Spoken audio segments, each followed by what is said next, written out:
Alright students, so let us read this particular problem. This says R1, R2, R9 be the distinct complex roots of the polynomial. Okay, so sir ये बात समझ में आई that these are nth root of unity के concept के ऊपर based है question.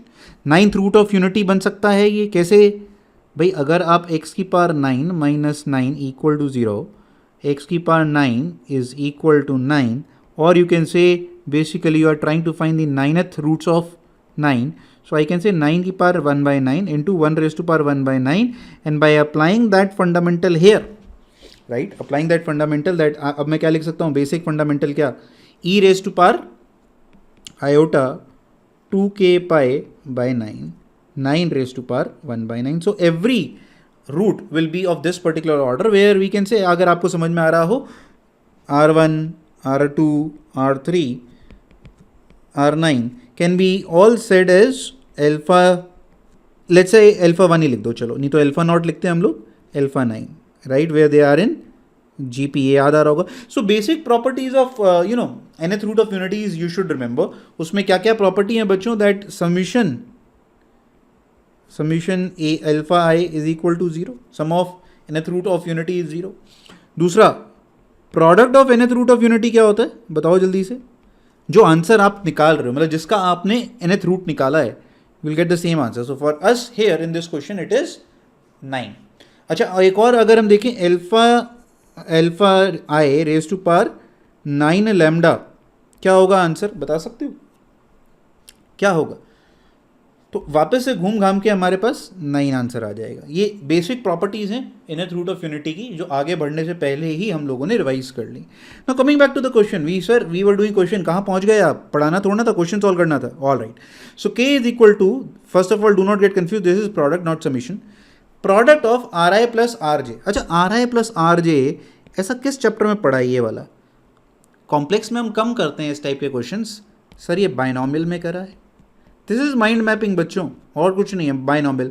और जब there was two variables, what we used to do, जब बाइनोमियल में दो आते थे सर, हम इसको क्या बना देते थे? मैट्रिक्स बना देते थे. बेसिकली हम इसको स्क्वायर, रोज और कॉलम वाले क्वेश्चन में डिवाइड कर देते थे.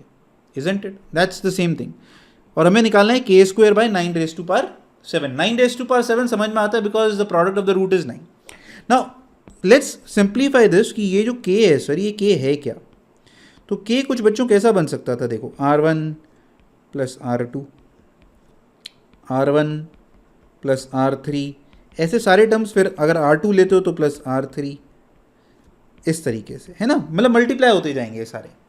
अब इसको समझने का सबसे आसान तरीका क्या है? क्योंकि हमें पता चल गया that we have to make a row and column scenario where let's say if I say R I values में लिखूंगा रोज में, और मैं आर जे की वैल्यूज़ लिखता हूँ यहाँ पर. तो ये 1 ले सकता है, 1 2 3 4 5 ऐसे, और ये नीचे चल रहा है. ठीक है, तो अगर जब आप ये डालोगे तो देखो ये क्या बन गया बच्चों? 2R1, because R1 plus R1 दोनों ही 1 थे. फिर आपने कहा सर ये बना R2 प्लस R1, फिर ये बना R3 प्लस R1. सिमिलरली यहाँ पर नोटिस करो ये कितना बनेगा. आपने कहा सर ये R1 कॉलम का और ये R2 रो का. फिर ये कितना हो गया? R2 प्लस R2, तो ये तो सर ट्वाइस हो गया. सो जो डायगनल एलिमेंट्स हैं बच्चों, if you guys now notice, ये डायगनल एलिमेंट्स क्या हो जाएंगे सारे के सारे? 2 times R1 plus R2 plus R3, sum of nth roots. दूसरा, आप इमीडिएट डायगनल्स देखो, ये दोनों टर्म बराबर ही तो हैं. अब आप R2 को पहले लिखो या R1 को पहले लिखो, the sum would be same. So मैं इस पूरे बॉक्स को कैसे लिख सकता था? आप इसको समझने की कोशिश करिएगा. So what we guys could have done here, और वी कुड हैव सेड कि सर ये सम कैसा है? एक तो हुआ 2 times R1 R2 up till R9 which we know the value दो, ठीक है, वो बाद में डिस्कस करेंगे. और ये मैं कह सकता हूँ, अगर मैं सम कर रहा होता तो ये 2 times R1 plus R2 pair plus R1 plus R3 pair, कुछ ऐसे होता. और अगर मुझे इनको प्रोडक्ट करना होता बच्चों, तो ये प्रोडक्ट क्या हो जाता? देखो, R1 R2 up till R9, इसमें 2 कितनी बार मल्टीप्लाई हो गया? 9 टाइम्स. और जो रिमेनिंग थे R1 plus R2, since they are getting twice, ये सब चीज़ें क्या आ रही हैं? इसको मैं क्या लिख सकता था? स्क्वायर. और कमाल की बात क्या हुई कि सर जो ये चीज़ है ना, ये तो के ही है। समझ में आया क्यों सोचा गया है इस तरीके से क्वेश्चन को? तो ये तो आ गया सर समझ में हमें कि कुछ इस तरीके से करना है। Now the only intention is to figure out कि सर ये वैल्यू क्या होगी। अब ये वैल्यू कैसे निकालेंगे? ये के तो दिख गया यहाँ कहीं छुपा हुआ, but that means we need to solve the product of all these terms, है ना। अब प्रोडक्ट के लिए अभी तक जब भी you have nth, okay let's again make a pattern out of this question. Whenever you have nth root of unity question, तो हमेशा ना आंसर पॉलिनॉमियल से ही शुरू होता है। ये दे रखा था आपको, आपने कहा सर इसके रूट्स हैं x minus R one, x minus R two, so on till x minus R nine. यही हुआ, हाँ है ना? Agreed everyone? Now what I did, let's start putting x equal to R one. Let's try and do that. क्या होगा sir? ये कौन calculate करेगा? R one raise to power nine. ये देखो, ये देखो, ये तो तुम्हें पता है, ये पता था यार, ऐसा थोड़ा है कि हमें पता नहीं था, हाँ या ना? सो वी न्यू दिस कि सर ये तो हमें निकलने वाला था सॉल्व। बहुत बढ़िया सर, बट इससे फ़ायदा क्या हुआ सर? ये तो यहाँ पर ज़ीरो हो गया। सर ये पुटी क्यों कर रहे थे आप? अच्छा अभी देखो, अभी मैं करूँगा तो आपको ज़्यादा अच्छा समझ में तब आएगा जब मैंने क्या करा, x की जगह माइनस आर वन डाला। तो जब मैंने माइनस आर वन डाला तो अब तो ये भी ज़ीरो नहीं बनेगा। ये वाली टर्म क्या हो गई? Two R one. Two R one सही कहीं कहीं देखा है ये टर्म? हाँ कहाँ देखा है? ये देखो सर, आगे वाली टर्म्स बनाए सर, ये हुआ minus R one minus R two. ये वाली टर्म कहाँ से देखी है तुमने? माइनस कॉमन ले लो तो R one plus R two. अरे सर अब चमका। तो और जब आप इस तरीके से लिखेंगे बच्चों तो ये आगे का भी स्टेप तुम्हें समझ में आ गया होगा। कितने माइनस हैं? सारे सारे अगर मैं माइनस ख़त्म करता हूँ तो आपको दिख रहा होगा कि ये आर वन प्लस नाइन हो जाएगा, और ये सारे के सारे क्या हो गए? Two R one. ये हो गए आर वन प्लस, यहाँ बिकॉज यहाँ टोटल नेगेटिव आएगा राइट हैंड साइड पे, बिकॉज देयर आर 9 प्रोडक्ट्स, और राइट हैंड साइड पे लेफ्ट हैंड साइड पे भी, तो ये सारे पॉजिटिव हो गए। Sorry R one plus are three R, है ना? ये चेक कर लीजिएगा। और ये हुआ R one plus are nine. तो ये तो सिर्फ कब मिला बच्चों मुझे? जब मैंने x को माइनस आर वन पुट करा। अच्छा सॉल्व भी कर लेते हैं। What will be the value of, from here I can say R one raise to power nine कितना होगा? सेम फंडामेंटल, नाइन अगर मैं पावर रेज करता हूँ और any factor of nine, multiple of nine, it will still give me nine. तो यहाँ से ये समझ में आ गया सर, ये वैल्यू हो गई, बहुत बढ़िया सर, ये वैल्यू आ गई मेरे पास 18। I get this as 18। और अगर मैं और R1 हटाता, ठीक है ना, R1 जो है वो 9 हो जाता। कैसे 9 सर? ये 2 और ये 2 कैंसिल यार, है ना?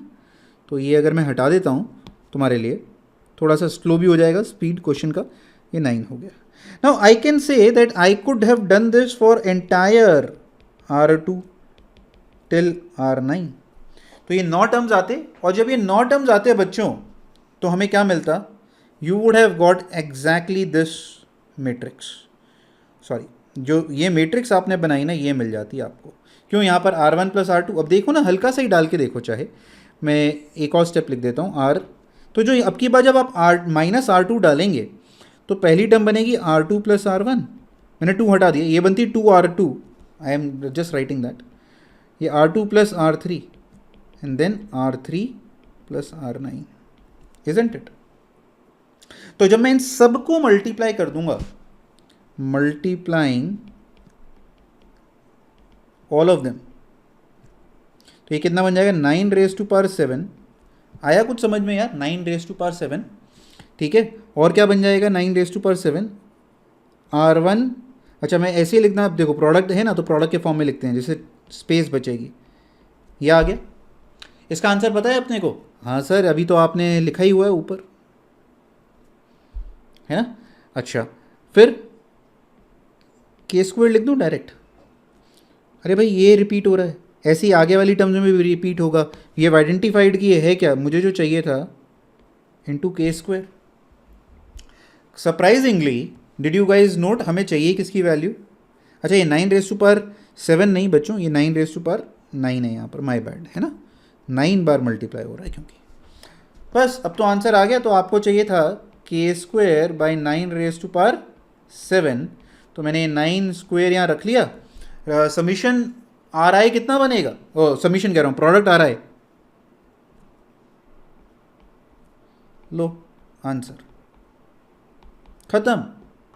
सो a question which was looking to be so big in nature, देखा जाए वो क्वेश्चन यार कुछ था नहीं। मतलब हम लोग घबराते ज़्यादा हैं कि सर क्वेश्चन डिफिकल्ट आ गया, ये हो गया, वो हो गया, but at the end of the day if you will notice the question was not at all that difficult. Question बहुत सिंपलिस्टिक था, आसान था। अगर हम उसको आसान समझ के करेंगे तो बच्चों बड़े आसानी से क्वेश्चन सॉल्व होंगे हमारे, और यही तरीका था आपको सीखने का इस क्वेश्चन से। So a very beautiful problem to understand nth root, कि सर nth रूट कैसे सॉल्व होता है, और एक ही क्वेश्चन में nth रूट के मल्टीपल प्लस बाइनोमियल में जो आप पढ़ते थे ना, मेकिंग मैट्रिक्स, डबल समीशन में जो हम यूज़ करते थे, वैसा कुछ यहाँ पर बन के एक बहुत ब्यूटीफुल प्रॉब्लम निकल के आया है। And I hope you really enjoyed this problem and now you feel much more confident that अगर कुछ ऐसा कुछ क्वेश्चन आता है जहाँ पर आपको nth रूट ऑफ यूनिटी दिया जाता है, कुछ करा जाता है, after solving just a single problem you will start feeling much more confident that you could solve similar kind of or even difficult kind of problems after this. God bless, keep working hard.